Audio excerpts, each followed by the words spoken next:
In Anambra politics, power doesn't always belong to the man holding the office. It often rests in the hands of those behind the curtain. The Godfathers, powerful figures who decide who gets the ticket, who gets appointed, and sometimes who gets silenced. But who are these men, and how do they control the game without appearing on the ballot? The roots of Godfather politics in Anambra go back to the return of democracy in 1999. As democracy was reborn, so was the politics of sponsorship, where powerful businessmen and political elders backed candidates with money, influence, and community networks. But it wasn't charity. Once in power, the godson was expected to pay back with contracts, appointments, and loyalty. When that loyalty broke, political wars began.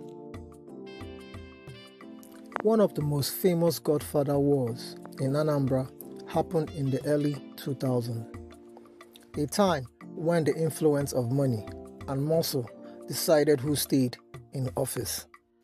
It led to impeachment dramas, court cases, and even chaos that drew national attention. Since then, the power game has evolved from open confrontation to silent manipulation. Today, most political decisions in Anambra, from who becomes local government chairman to who gets a commissioner post, are shaped by these invisible alliances. The modern power brokers in Anambra have become more strategic. Billionaire businessmen like Prince Arthur Eze, respected political figures like Peter Obi, and new generation reformers like Soludo all represent different shades of influence. Each commands loyalty from different groups: the grassroots, the elites, the business class, and the youth.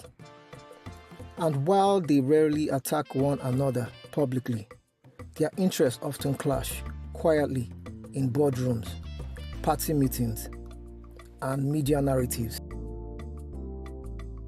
For the ordinary people, this power game comes at a cost.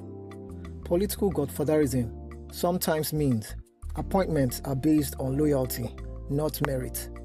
Projects stall, funds vanish, and the cycle of dependency continues. Many bright minds are shut out of politics simply because they lack a backer. But the story isn't over. A new generation of political aware youths is rising, educated, outspoken, and fearless. They are questioning old systems and demanding accountability. And maybe, just maybe, the next chapter of Anambra politics will finally belong to the people, not the puppeteers behind the curtain.